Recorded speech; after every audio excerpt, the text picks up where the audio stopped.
Welcome to UniversalSalvationHoperHeresy.com. Today we're going to turn our attention to Chapter 7 in Congdon's book on animals.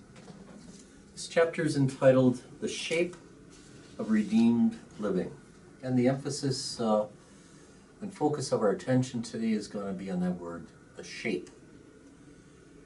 What kind of images come to mind when we think of life eternal? To begin that inquiry, I want you to take a look first at the picture right underneath Chapter 7 there. I've got it on the screen here. I don't know if you can see that. And I want you to take a moment to contemplate what it is that you see. In this picture, the shape of redeemed living shows Jesus in the white over this man, looks like a man to me, who notice is dead, and his body is in the ground. Now I know that may be troubling. It's certainly challenging to all of us, that picture, because the picture we normally get comes to us from a different source, and that source is Hellenistic culture. And that's what we're going to talk about today. The conventional wisdom regarding death and then resurrection versus the biblical understanding of death and then resurrection.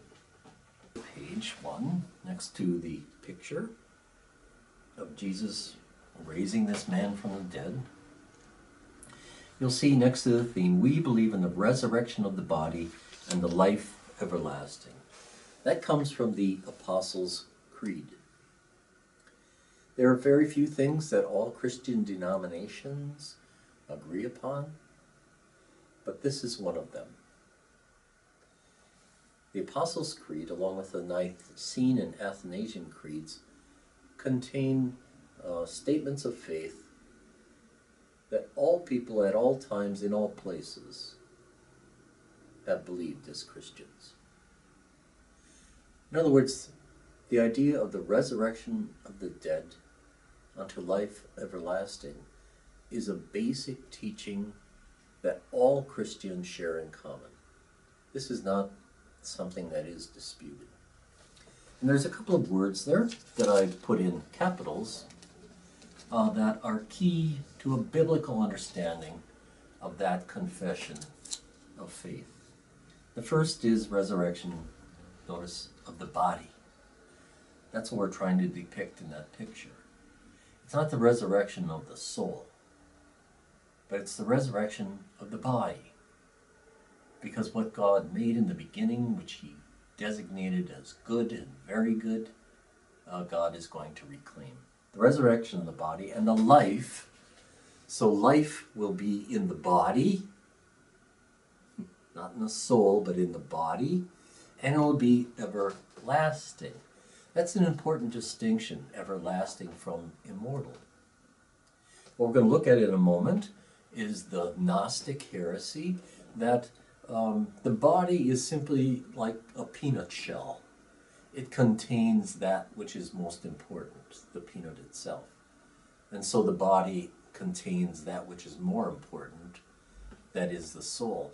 And in Greek understanding, the soul is immortal. It pre-exists birth. It's there before birth. It enters into life in the body.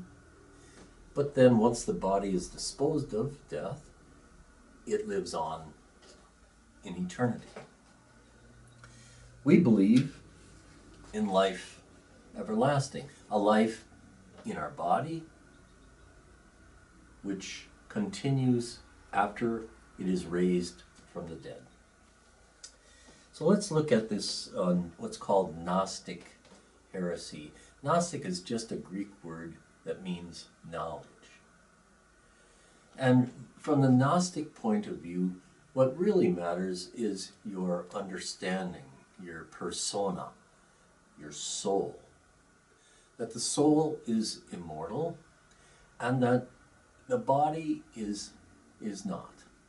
the body is something which will be disposed of, as will all the material world. I want you to think about that for a moment. Is that an inviting concept? I myself love the world, and I think you do too. If we have a view of salvation which says that the world will be left behind, it seems to me everything we love is going to be left behind. That's less than inviting. I have good news for you. The biblical view is nothing will be left behind, but that all things will be made new. Let's look at that. So, under the first bullet point, Christians reject a Gnostic interpretation of the human condition as being that we're really spirits and that our body is simply a material which is temporal, which is evil, let's say not good by its nature, and which we're trapped in. That's really the way they talk about our existence, that you and I are trapped in this body, we're trapped in this world, and that the concept of salvation then is that we're liberated from your body and we're liberated from the world. I don't know of anybody who is looking for that kind of liberation. It seems to me everybody loves this world and wants to stay in it. Bullet point number 2. So the Hebrew, that is the biblical imagery of the age to come, that's what the Hebrew calls it, the age to come.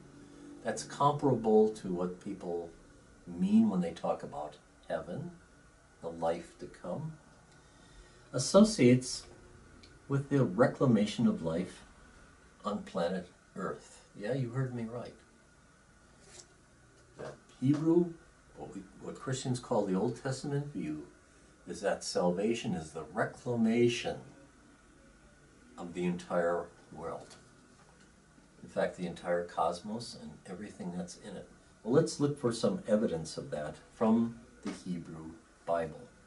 The first one comes from Isaiah 65, where God says, I'm about to create new heavens. Did you notice that? It's in the plural. Heavens here meaning simply the skies, the sky. It's not a place, but it's simply descriptive of that which is above us, and a new earth. Not more than one here. A new earth. Which earth? The one we're living on. The former things shall not be remembered, and they're not going to come to mind. Part of the liberation is not the liberation from planet Earth, but liberation from that which is evil in this world. That which doesn't really belong to this world. That which wasn't there before sin entered the world. Isaiah 66, for as the new heavens, notice heavens, it's not a single place, and the new earth, that is a single place, which I will make, shall remain before me, says the Lord, so that your descendants in your name remain. Well, that's biblical prophecy from the Hebrew Scriptures. Does that carry into what you and I call the New Testament? Does the New Testament mean that it's something brand new? That it's not the fulfillment of the Old Testament, but rather that it's all new? Well, let's see what the New Testament says about this concept of new heavens and a new earth. 2 Peter 3:13. But in accordance with his promise, we wait for new heavens and a new earth. And notice where righteousness is at home. Everything will be right again, the way God created it to be, rather than the way things are. Revelation 21:1. You hear this a lot at funerals. Then I saw a new heaven and a new earth. Here it's not in the plural. For the first heaven and the first earth had passed away, and the sea was no more. The sea here, it's important to understand, like it is in Genesis chapter 1, is a symbol, a metaphor for chaos. Chaos also associated with evil. So there won't be the sea in this new earth anymore. So it'll be a new earth in the sense that all the chaos will be gone. It won't exist anymore.